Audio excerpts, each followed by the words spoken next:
آج ہم چلتے ہیں اگلے سبق کی طرف. یہ سبق نمبر 2 ہے یونٹ نمبر 1 کا. اس میں بھی قرآن کریم کے چند الفاظ عربی دیے جا رہے ہیں اور اس کو آپ نے اردو میں منتقل کرنا ہے. اس کا طریقہ آپ کو پچھلی ویڈیو میں بتایا تھا کہ الف لام کے ساتھ آئے گا تو عربی ہے، اور الف لام ہٹا دے تو اردو بن جائے گا.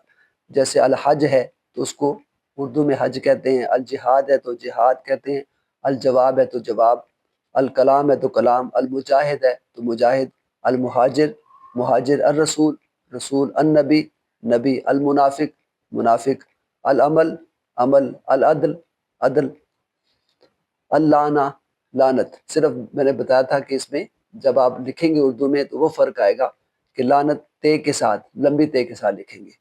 اب اس میں جو مشکل ہیں، باقی تو بہت آسان ہیں، وہ صرف ہم پڑھ لیتے ہیں، اور باقی ڈسپلے ہو رہا ہے تو اس کو آپ خود دیکھ لیں اور خود پڑھ لیں. جیسے الابن ہے، ابن بیٹے کو کہتے ہیں، اردو میں ہم ابن بیٹے کو کہتے ہیں، فلاں ابن فلاں یعنی فلاں کا بیٹا. اسی طرح المیزان تو میزان ترازو کو کہتے ہیں. اسی طرح جو مشکل لفظ ہے وہ ہے الفراق، الفراق فرقت جدائی کو کہتے ہیں. تو اس طرح باقی آسان الفاظ ہیں. تو ایسے الفاظ جن میں آخر میں گول تے وہ آتی ہے، جیسے مغفرہ ہے، مشرکہ ہے، یہ مؤنث ہوتے ہیں. یہ مؤنث کی علامت ہے جس میں آخر میں گول تے آتی ہے. پچھلے سبق اور اس سبق میں کون سے الفاظ مؤنث ہیں اب یہ آپ نے تلاش کرنے ہیں. تو آخر میں جو گول تے والے الفاظ ہیں جیسے مغفرہ، مشرکہ، عزا، اس کو اردو میں لکھتے ہوئے جیسے میں نے آپ کو پہلے بتایا تھوڑا فرق آئے گا کہ اس میں گول تے ہوتی ہے عربی میں، اور جب اردو اس کی بنے گی تو لمبی تے کے ساتھ وہ بنے گی. اور اسی طرح جو اردو میں اگر ہم لکھیں مشرکہ تو ہا جو ہوگا وہ اردو والا آئے گا، اور تے کے ساتھ یا 2 نقطے کے ساتھ وہ عربی میں آئے گا. صرف یہ فرق ہے. یہ صرف اردو کے رسم الخط کا فرق ہے، مطلب میں کوئی فرق نہیں آتا، مطلب ایک ہی رہتا ہے. اب اس کی مشق کی طرف آ جاتے ہیں.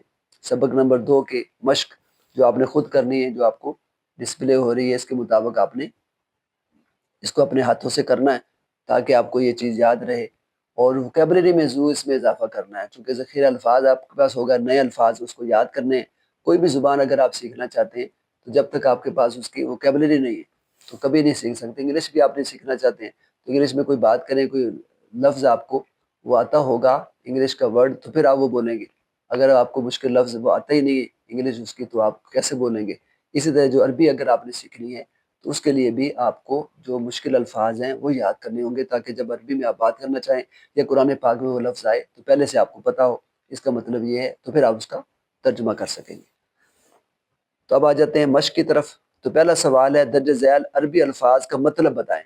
جیسے الجہاد ہے، المجاہد ہے، المہاجر ہے، المنافق ہے، العدل ہے، القمر ہے، المصیبہ، الیتیم، اللعنہ. اسی طرح درج ذیل الفاظ کو عربی میں کیا کہتے ہیں وہ بتانا ہے الف لام کے ساتھ. جیسے کلام ہے، منافق ہے، عدل ہے، عزت ہے، ذلت ہے، مشرق ہے، مغرب ہے، طلوع ہے، رزق ہے، مجاہد ہے. اسی طرح تیسرا سوال درج ذیل جو الفاظ ہیں ان کے بارے میں آپ کیا جانتے ہیں. جیسے الحج ہے تو اس کے بارے میں آپ کو معلوم ہونا چاہیے کہ جو حج ہم کرتے ہیں تو جو صاحب استطاعت ان پر فرض ہے. جہاد ہے تو اللہ تعالیٰ کی راہ میں کیا جاتا ہے، فی سبیل اللہ. المہاجر ہے تو ہجرت کرنے والا. المسجد ہے تو اللہ تعالیٰ کا گھر جہاں نماز باجماعت ادا کی جاتی ہے. المجاہد ہے تو جہاد کرنے والا. تو یہ جو الفاظ ہیں تو نیچے دیے گئے ان کو جو یہ نامکمل ہیں ان کو مکمل کرنا ہے. جیسے الندامہ ہے تو باقی آپ نے اس طرح سے ان کو مکمل کرنا ہے. اس طرح سوال نمبر 5 ہے یہ جو الفاظ ہیں ان پر آپ نے حرکات لگانی ہے، زبر زیر پیش اور جزم. جیسے المنافق ہے تو یہ کام آپ نے مشق کے طور پر کرنا ہے. تو یہ پھر آپ کو جو اتھینٹسٹی ہوگی پھر آپ کو عربی آ جائے گی اگر آپ یہ مشق اپنے طور پر کر لیتے ہیں. تو یہ جو الفاظ ہیں تو ان کو آپ نے مکمل کرنا ہے.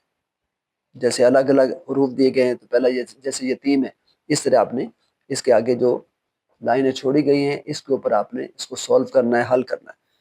اور آخری سوال کیا ہے درج ذیل قرآنی قطعات میں سے پہلی مثال کی طرح اس لفظ کو نمایاں یعنی ہائی لائٹ کریں جس کا مطلب آپ جان چکے ہیں. پھر یہ جو الفاظ یہ قرآن پاک کی آیات میں آئے ہیں ان کو آپ نے تلاش کرنا ہے کہ کون کون سے ہم نے اس میں سے کر لیے ہیں.